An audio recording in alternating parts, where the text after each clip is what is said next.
Where is Angola? Oh, good. This is the continent of Africa, and this is where your friends are. This is where I'm coming from, and this small country, that's where I was born. Okay. Yeah, so then I talked about 40 years of civil war, 40 years of war, both independence and civil war, and most of the cases you see a lot of amputees, because Angola was one of the countries that was really landmined in the world, as it were. Yeah, the mining still continues, but still we have cases of landmines hitting people, and if you come across an amputee, it says as a result of landmine or snake bite, because snakes are also an issue. Yeah, because hospitals are ill-equipped, so they would rather you rather go through amputation than lose your life. Then East Angola Annual Conference. In Angola, there are two conferences, East and the West, because the country it's also very big in size. So I'm serving with East Angola Annual Conference. We have 8 districts in the conference, and the 9th, Namibia, is a neighboring country. The church is not yet autonomous, so the work of the church is being supervised by the bishop from Eastern Angola Annual Conference, making 9 districts. I try to do some little comparison of the landmass of occupied by Eastern Angola Annual Conference. So you have 3 states, Montana, Carolina, and Colorado. Those 3 states put together equals to Eastern Angola Annual Conference. Wow. So I may not be 100% accurate, but the margin of error could be about 5%. So it's quite a huge piece of the annual conference, and there's a lot that we need to do. I talked among my family, they just the people that. And then what do I do? This person, what do I do? What do you do, Ken? Yeah, my work is accounting and coordination of UMC projects, all the grants that you send, all the support that comes, it is my responsibility to receive it and pay it as designated. 100%, not even a penny that goes elsewhere. Not even the bank charges, because global ministries will pay for the bank charges, so that that pastor you are supporting will get 100% of your donation. That agricultural program that you are supporting will get 100%. So that's my responsibility to make sure that money gets to the respective programs and projects on time, and reports are prepared and submitted to global ministries on time. I also support with the writing of grant proposals. That's my other responsibility. I also assist with the volunteers in mission. I'm very grateful because Mountain Sky so far has sent 3-4 mission teams to Eastern Angola Annual Conference. There was one that was visited with us last summer, and I'm looking forward to another one this summer in August. And I can see here, before long, there will be some people visiting with us to fellowship with us and help with us very soon. So that's my responsibility as well. I also lead in seminars. Seminars, that's a normal, like leadership development. I train treasurers, I train property stewards, other leaders in the church, so that we can be good stewards of the gift that God has given us. That's just a nutshell of what I do. Then let's get into the programs and projects that you support. Evangelization, rebuilding, and opening of new churches. As I said, the work of United Methodist was a target during the Civil War. Churches were destroyed, seminaries were destroyed, other agricultural programs were destroyed. However, we are having an ambitious program where we are training evangelists and lay preachers to help reach out to the areas that have not been reached. It is now about 22 years since peace accord was signed, and people are returning back to their villages. But they are returning to villages that have no homes, villages that there are no churches. So we want to make sure that at least they have somewhere to worship. So these are some of the classical examples of churches that were destroyed. We are doing a groundbreaking for a new church, and at least also we are trying to have some modern churches so that they are there for long to serve also other generations to come. That's more about, just in a nutshell, what we are doing on evangelization. and the advance number is there. The brochures I gave also I've given a summary of what I'm talking about. We have future plans of opening of new churches in the conference, rehabilitation of churches destroyed during the war, building of modern sanctuaries, and training of more pastors and lay preachers. Those are the programs, the plans that we have, and we hope together you help us turn things around. Support for the pastors.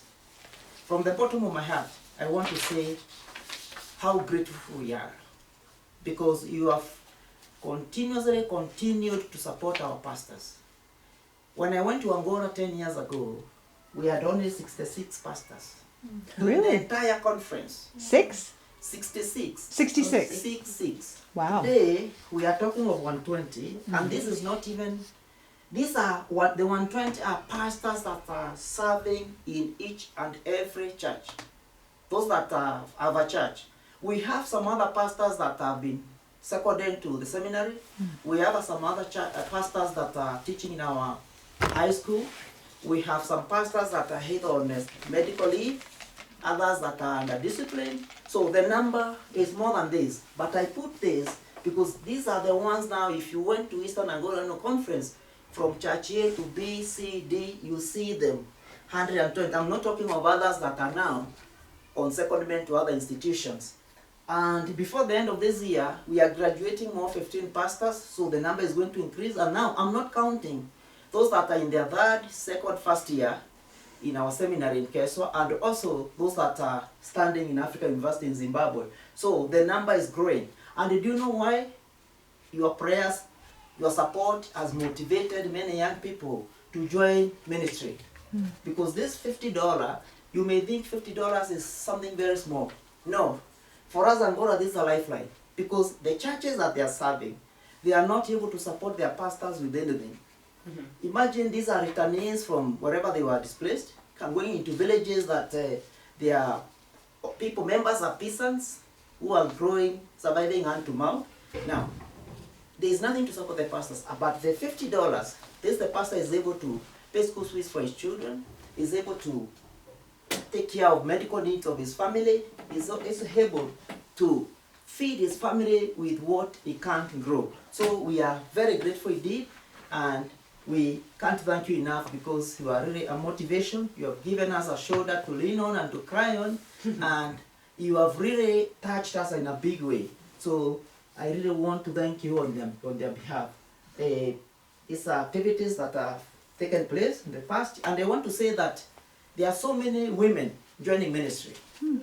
There are so many women joining ministry, and the trend is very soon, Eastern Angola Annual Conference might have a lady as a bishop. Wow. Wow. Keswa Mission, Methodist and Training Center. I said that the Harry missionaries helped construct many institutions. And in Keswa Mission, this is where they bought over 10,000 acres of land, and they set up institutions. But these institutions were destroyed. When I went to Angola 10 years ago, there was nothing. But today, I can say we have a church was rebuilt, that was built in 1930s by the missionaries, the seminary that you can see, agricultural programs, because during the colonial days, when the missionaries were there, Keswa was actually like the bread basket for the entire country, because there are so many agricultural programs that were there.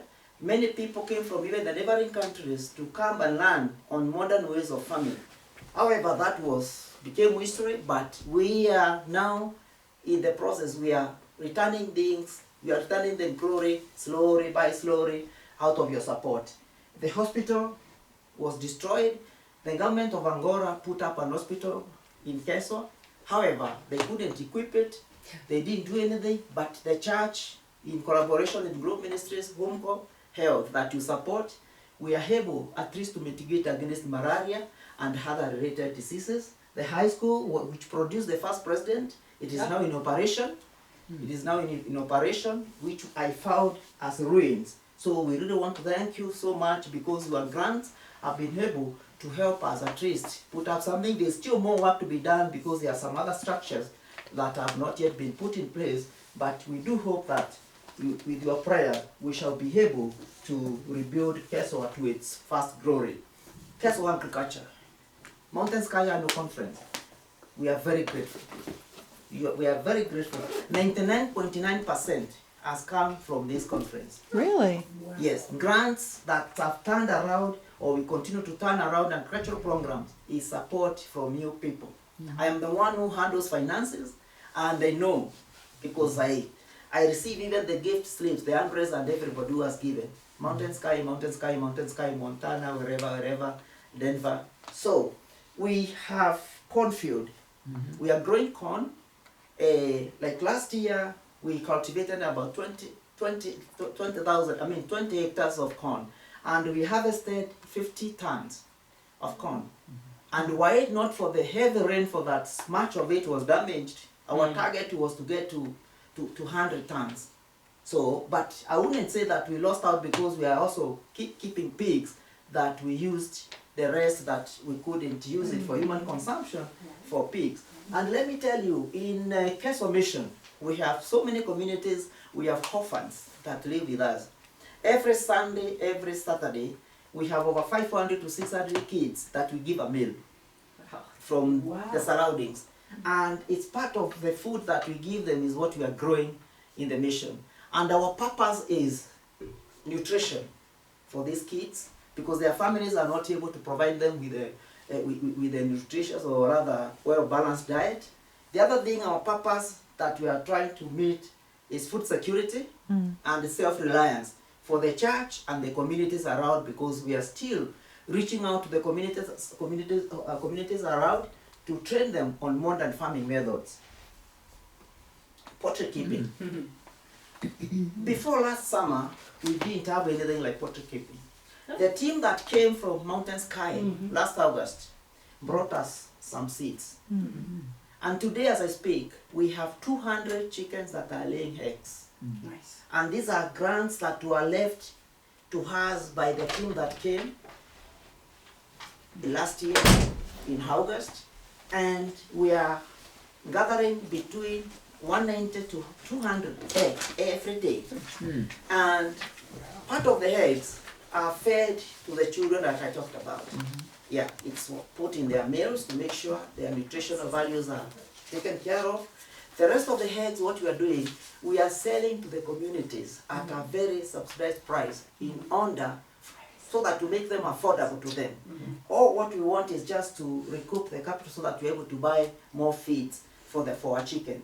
And right now we're expanding. We want to get to about 1,500 chicken so that we are able to reach more, and also we are able to generate some income to sustain the farm as well as something to help the work of the annual conference. So I can't thank you enough because this support is from you people. You can see the seed has germinated and we are looking forward to expanding that program. We are keeping also animals. We are soon going to be ranchers. I have seen some ranches around here. This first cow, 5 years ago, was donated by a member from Bozeman Church in Montana. One cow. In the last 5 years, every annual conference session, beef eaten at the conference comes from that farm. The conference doesn't have to go out and buy. Because we have now over 30 bulls, animals. I'm not counting those that we have already chewed. Because every Christmas, 2 are slaughtered for the families around, for free, for our children that come to Kesoa, for the children in the orphanage, as well as villagers. And that one we are not even selling, just something for them to celebrate the birth of Christ. So that's really another thing that I really have to thank you. Right now we are expanding the grazing land, we are fencing, and my colleague, the agricultural engineer who is in charge of Agric, is targeting to have 30 more animals before the end of this summer. So we really want to thank you. 1 cow, now we are talking about 30 and 30 more are coming, that's 60 or more. So we thank you so much. Pig rearing. Before last summer we didn't have this. This is a gift that came from you. and we started pig farming. And so far, we have sold more than 50 pigs that were ready for market. And what we are doing is still the same thing. We are looking into food security, nutrition, and self-reliance. And the pork that we get from these pigs is sold at a very subsidized price to the villagers around, because we are really looking into their nutritional aspects. We are also trying to motivate them to have 1 or 2 chicken in their herds, or have 1 chicken also, so that they are able to feed their family, and also sell to buy something for themselves. Not only your donation. So we are very grateful also for this, and our plans in future is to add value to all what we are growing. Start producing pork, cheese and butter and what have you. So these are plans that are in the pipeline, and I know together you help us turn things around in as far as that one is concerned. Support to communities with seeds for planting and farming tools. So what we are doing, the communities within the conference, because the agricultural program, or what we are doing, what I've spoken about, we are using it as training. So we are supplying free seeds and the tools to our communities. And we are not only saying no, it's only supporting people called United Methodists, no. We are using the local chiefs. They know people within their village, because there they live in villages. They help us profile them.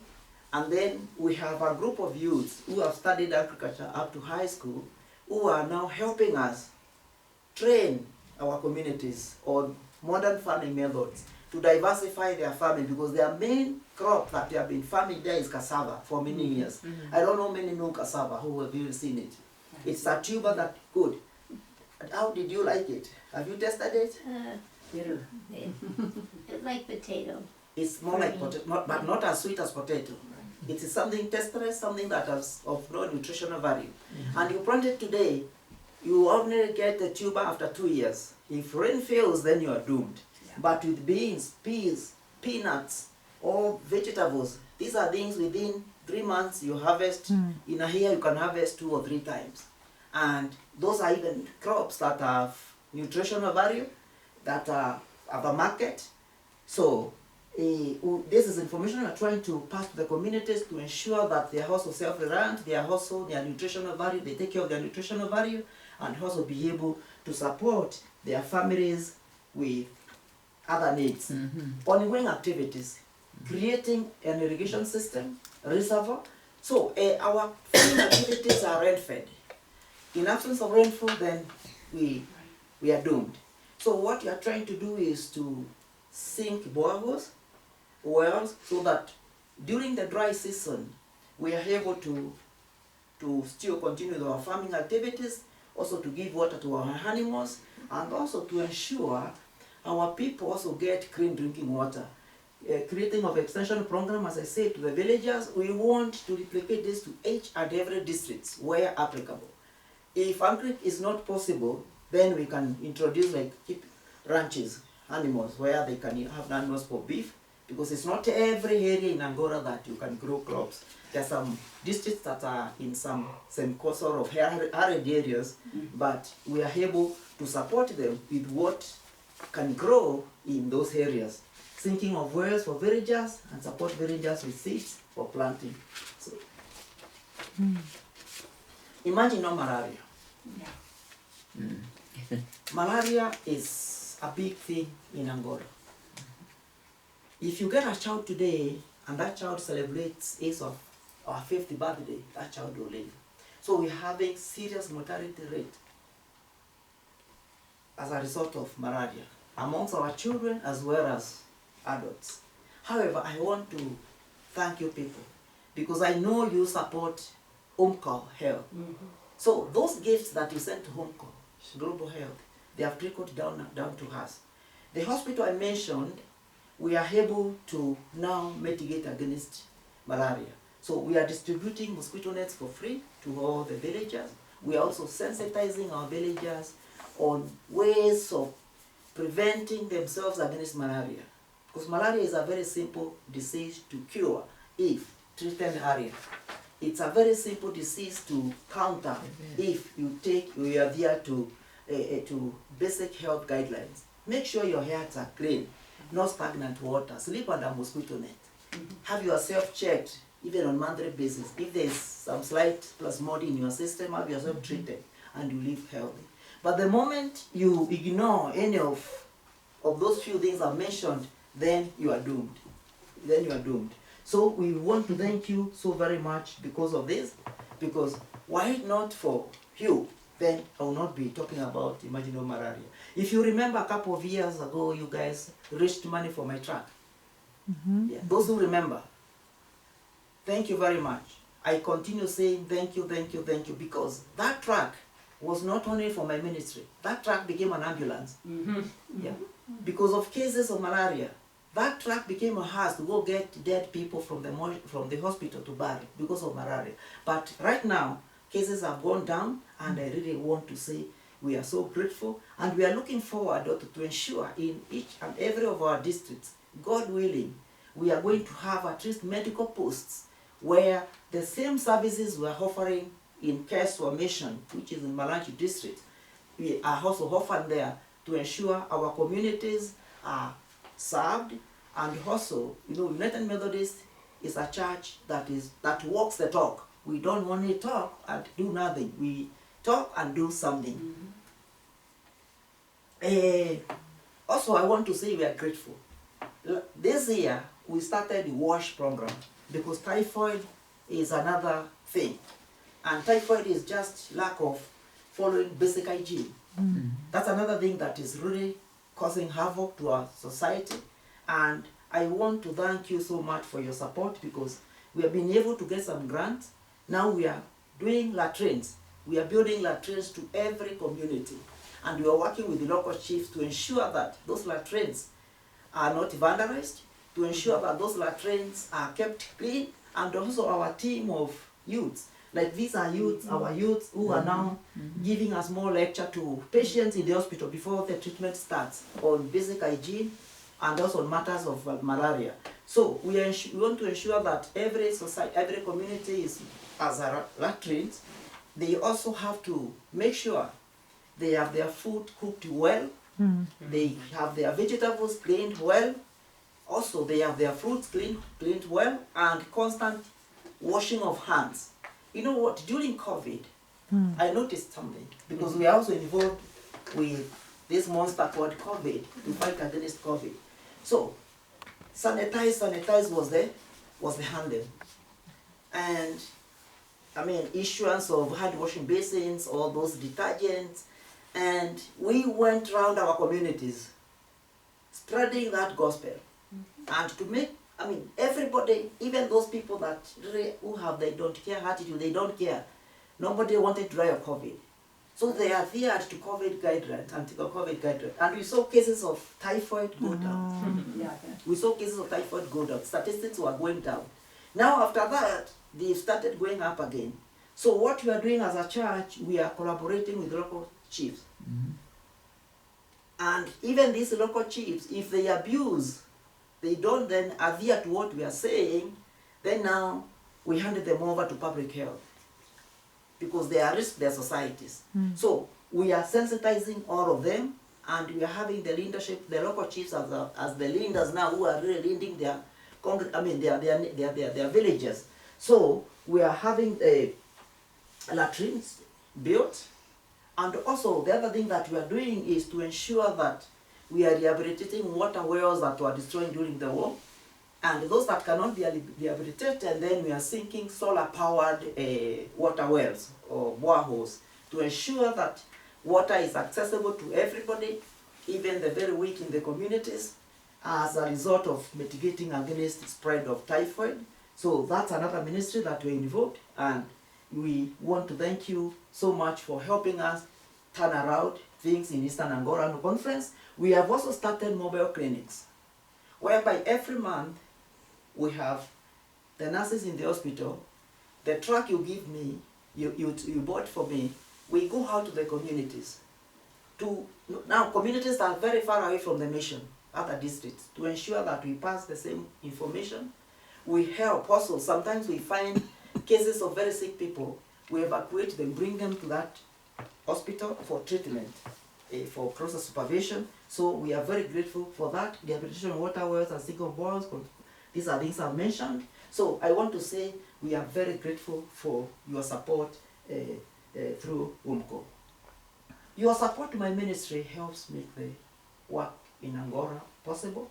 That's the advance number. I invite you to join me in a covenant relationship. This guy is not alien, he's known to all of you here. I think you've met him before. So that's one message I'm saying. And I want to say that I'm very grateful, because if not for you, then I'll not be here.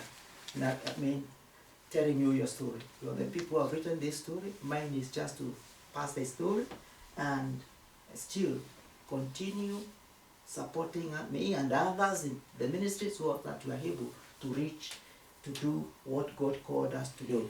To be a United Methodist is to be connected to the world. The people of East Angola believe that God will bring about justice, reconciliation, peace, prosperity, and spiritual maturity. Exciting things are happening and you get to be part of it. Let's turn things around. Thank you. Thank you. Obrigado is Portuguese for thank you. Toaza Kidira is thank you in one of the local dialects. Asante is my Swahili saying thank you. I would invite questions or clarifications. My question is, Yes.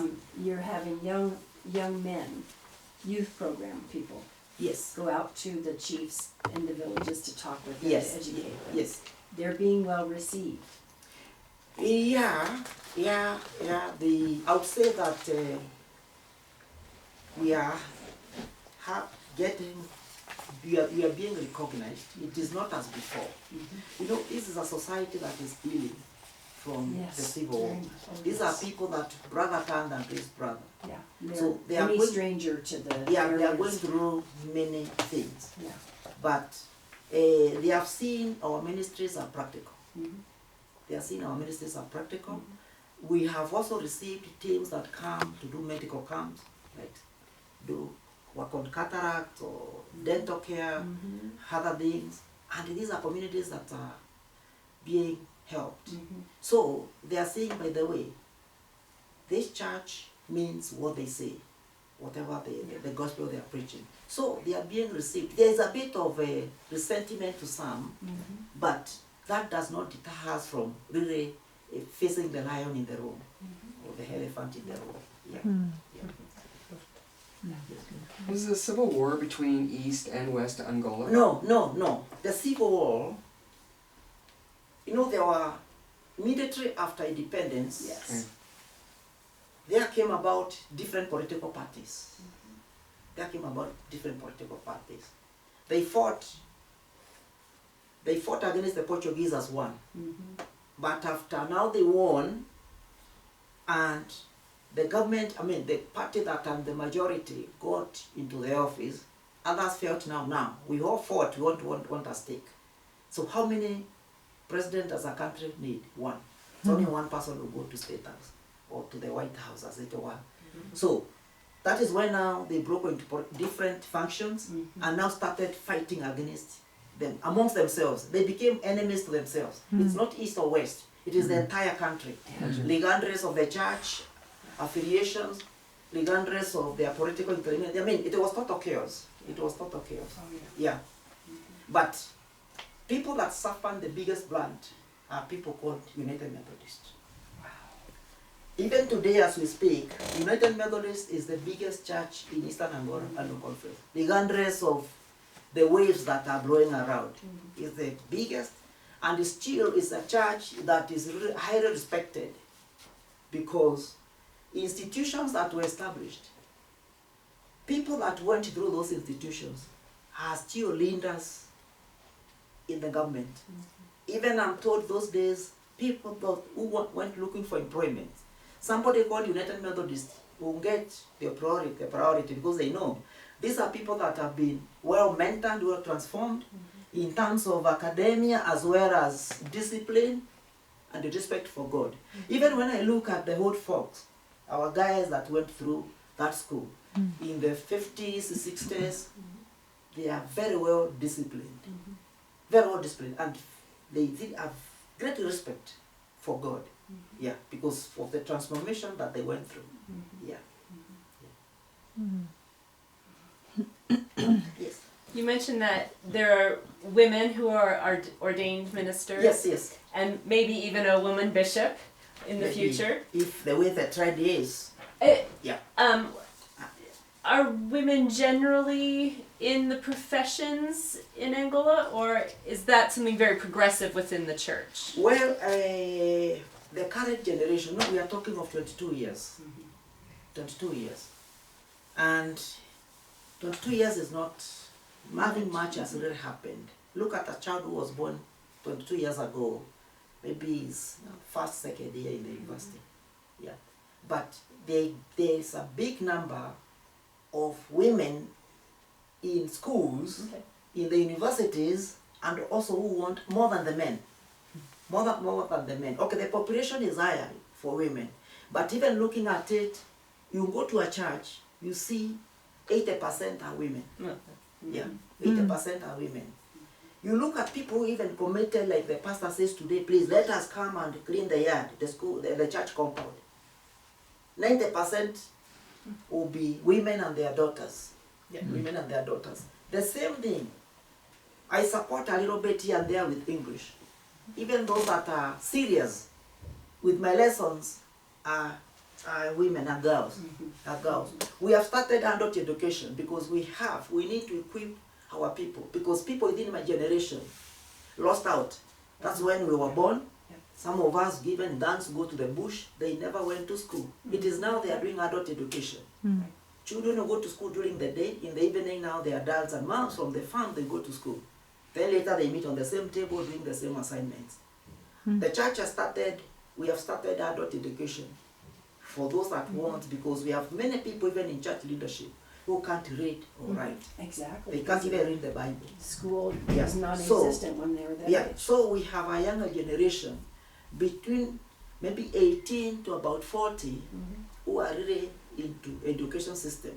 And we have very old people who are in high school growing up, but that should not deter them, because when they were supposed to go, there was no opportunity. The other thing, poverty it's on another level. Not many that can afford to pay school fees for their education. So that's another deterrent. So somebody will say, I would rather educate my child than me, because this child will take care of me later in future, or be able to take care of his own family in future. So that is position, but we have really a group of women that are really dynamic. And let me tell you one thing, even their tradition that regards women as like a... So, the women gender, they are working very hard to fight against that. And they have proved that through really being very honest, hard workers, as well as intelligence is another thing. Because I look at it even in school, they are the ones who get high grades. Yeah. Yeah. So congratulations, Martha. Are there Peace Corps workers in Angola? I've not come across any, but what happened was actually the governments in Africa, a few countries were really working very hard to strike a deal against these antagonizing political parties when they signed a peace accord.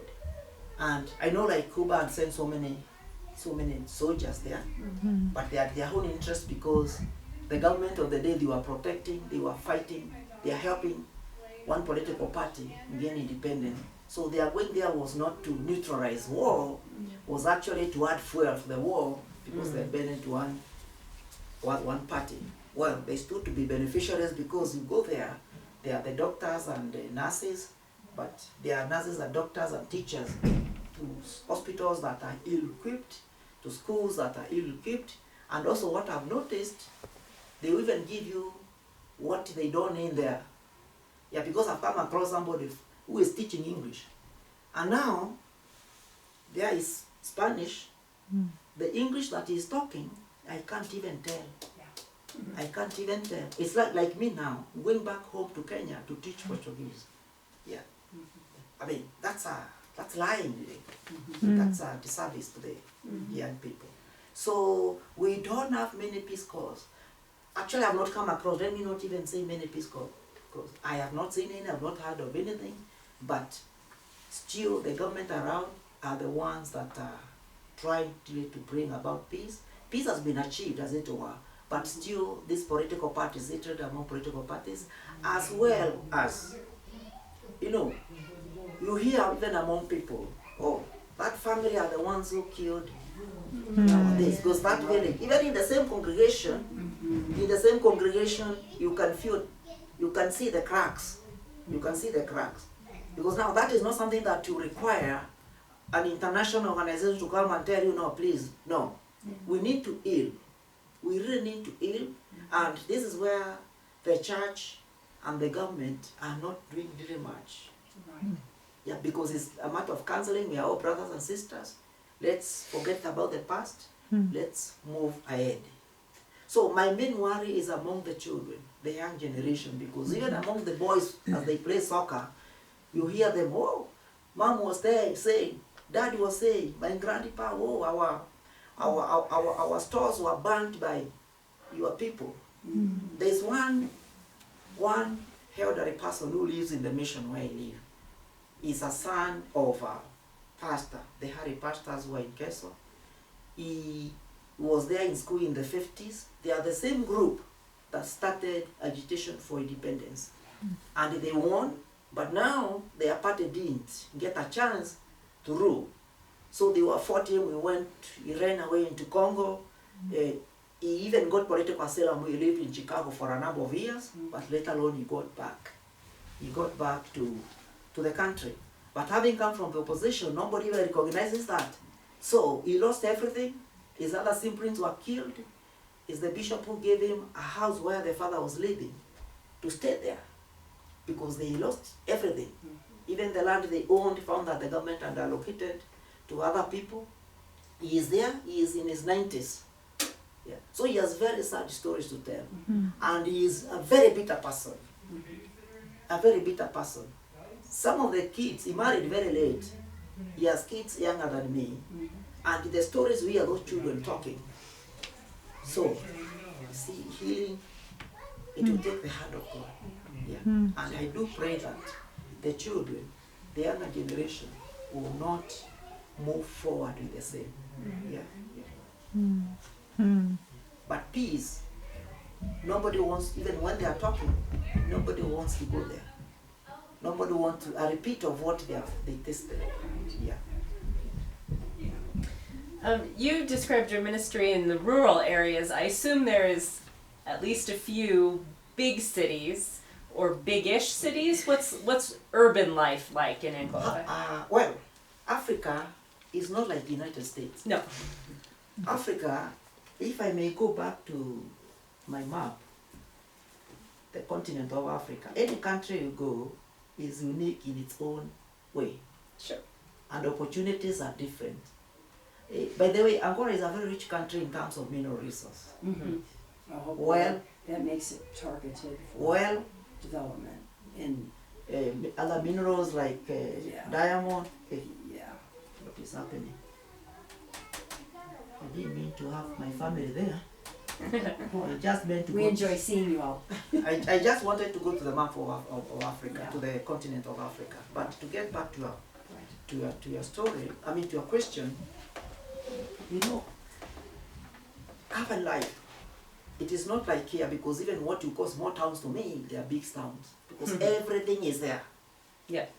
I mean, if whatever village town you have here, all what you need is there.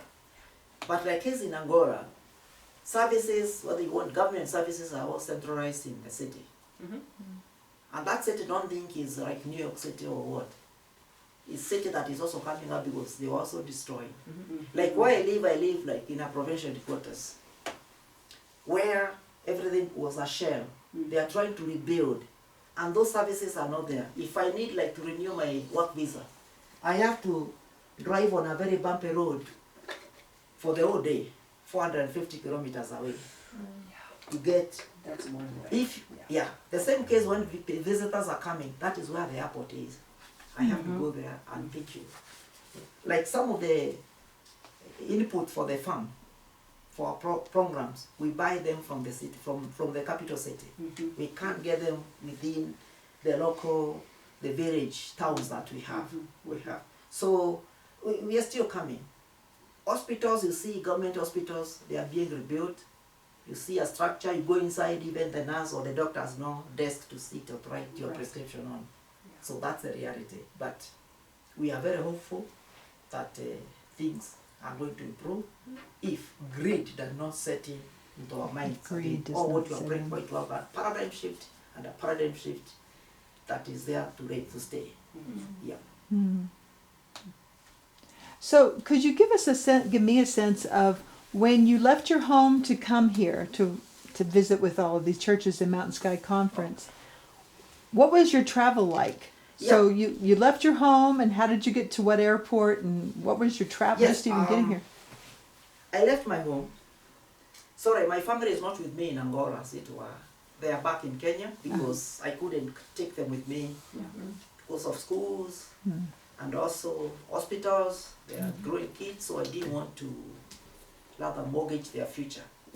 So, and from my home, from my house or my office in Malanch, where I work, it's about 450 by road kilometers. Then from there to the capital, take a flight. I flew through Turkey. Turkey. So Turkey, from Luanda to Turkey, that's about 15 hours. Oof.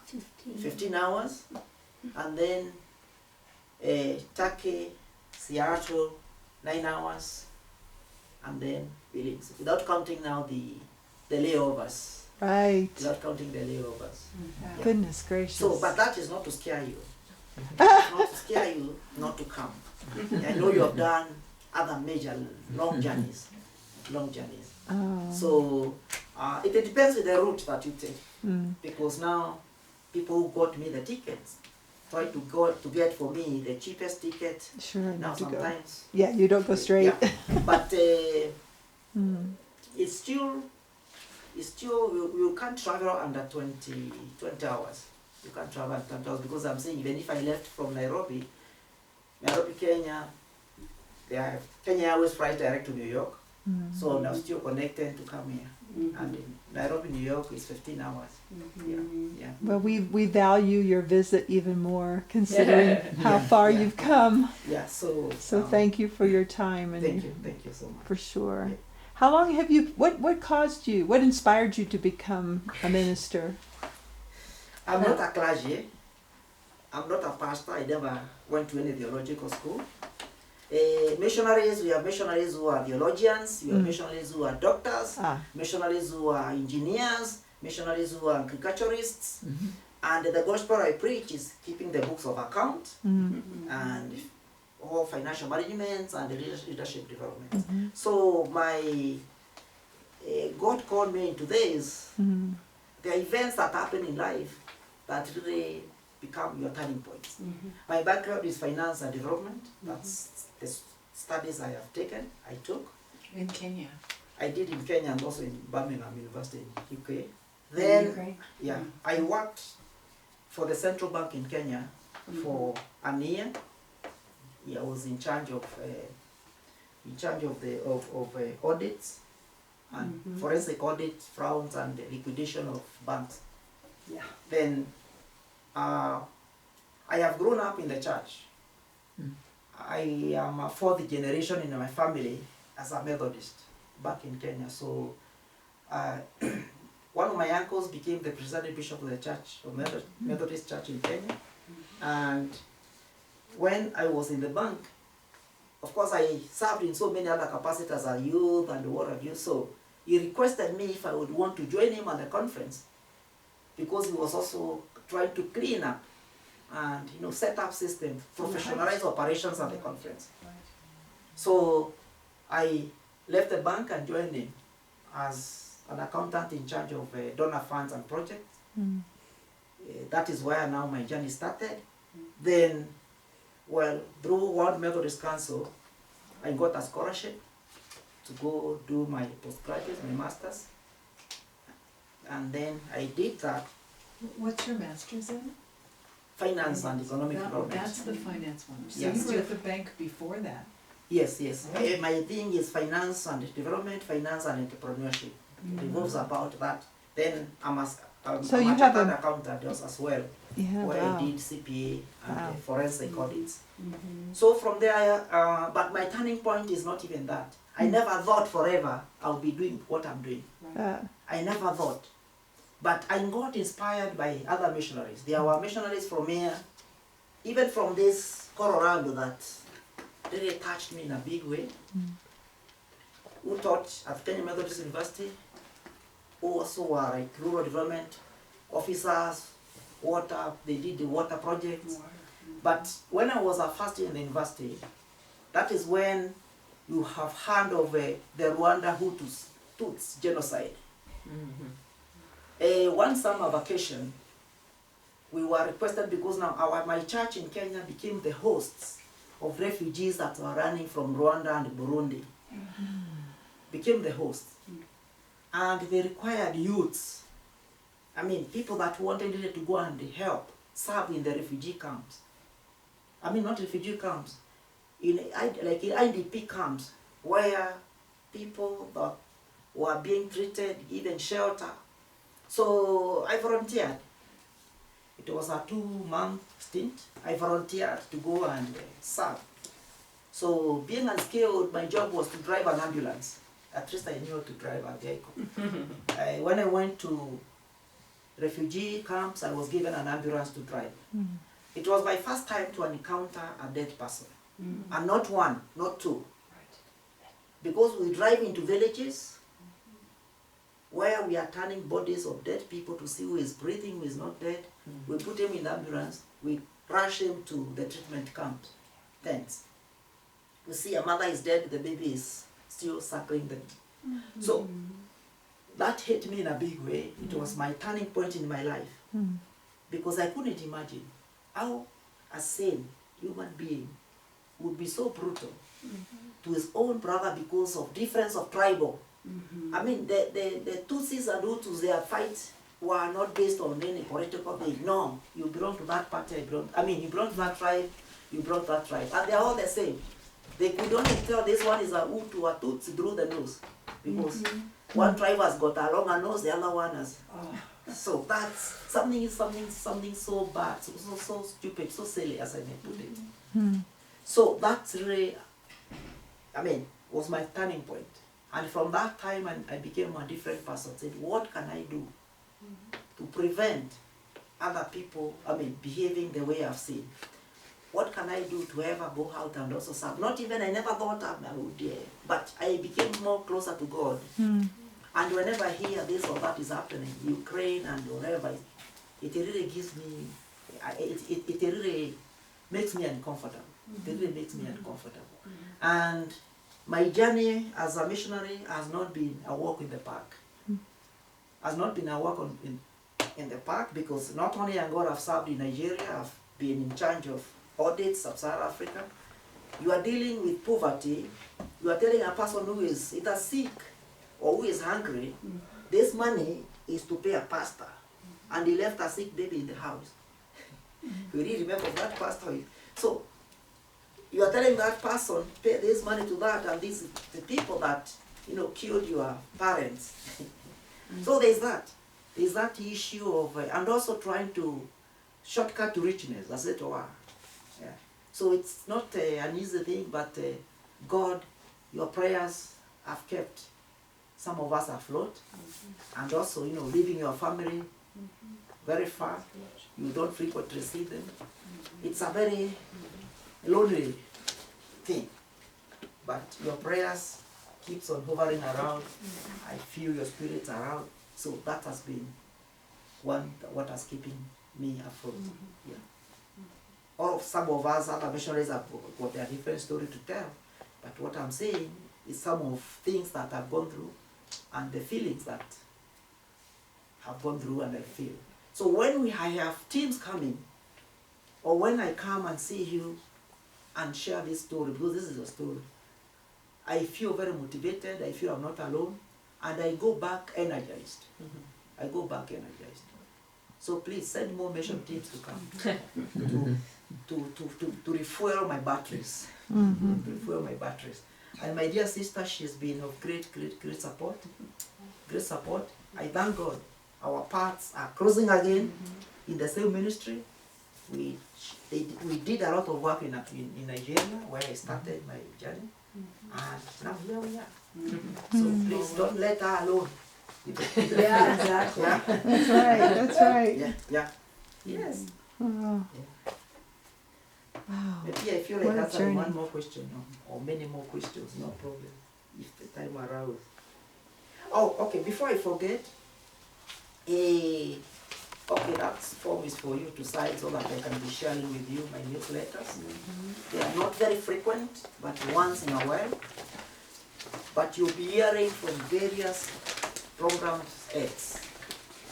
Also, I have 2 more slides.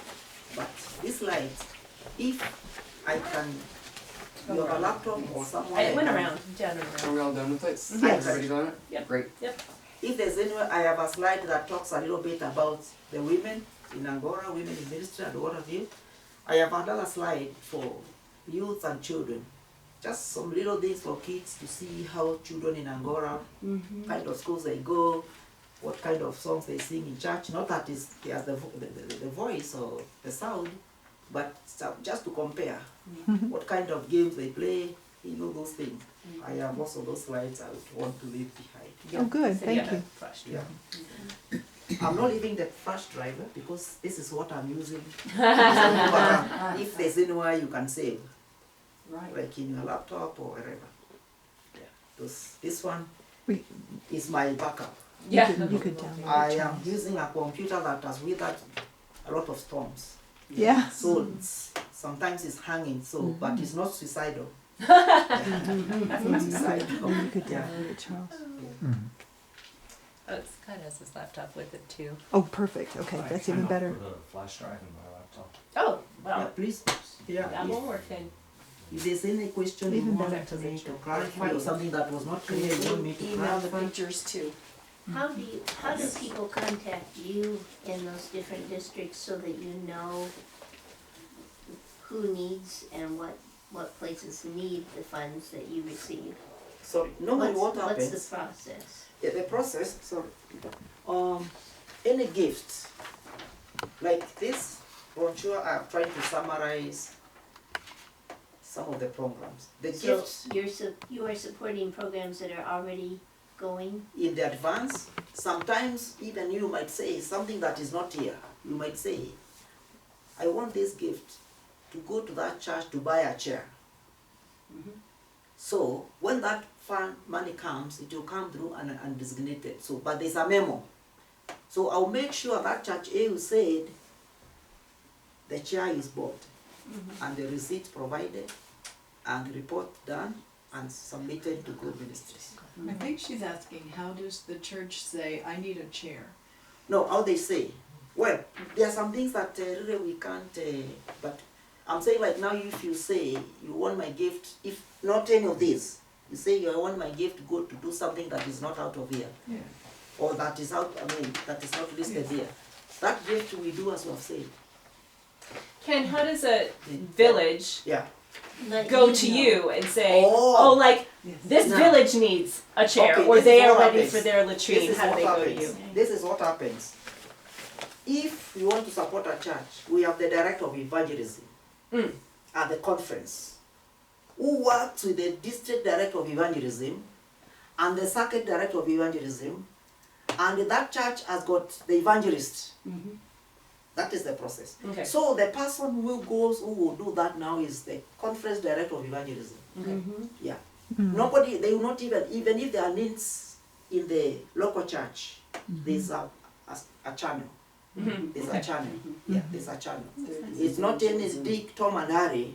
Yeah, because also we have to do background checks. Yeah, sure. Yeah. We have to do Sure. back. One of my functions is monitoring and evaluation. So I don't sit in the office alone. No, I don't. And also, the form of payment is not cash. Right. I don't Right. deal with cash. Sure. I deal with, wire transfers. So if you are doing a furniture, go to that furniture shop, get me 3 quotations of 4. We have a team. We get the most competitive that gives that quality work. We sign a contract. Any payment that is above $20 for me, it has a contract has to be signed. Oh. And the money has to now provide me with your bank details. I wire funds into your account. 50%, do the work, it deliver, then I pay you the difference. Yeah. So there's limited use of cash. Even these pastors, everybody, all of them have got bank accounts. Sure. I wire funds direct to their Where accounts. funds go to. Yeah, and this money comes, it's equal, 50% equal, not that I'm the superintendent or I'm this. Because this is a grant, this is a subsidy, it's not a salary. Right. Yeah, it's a kind of a gift of love. So there's no way somebody will say I'm more qualified than the other one. When those cases arise, I just tell them, see, the office of the bishop is that way. He's the one who appointed you. And so go to him for payments. This is a gift of love coming from your friends, from the mountain sky. It has to go equally.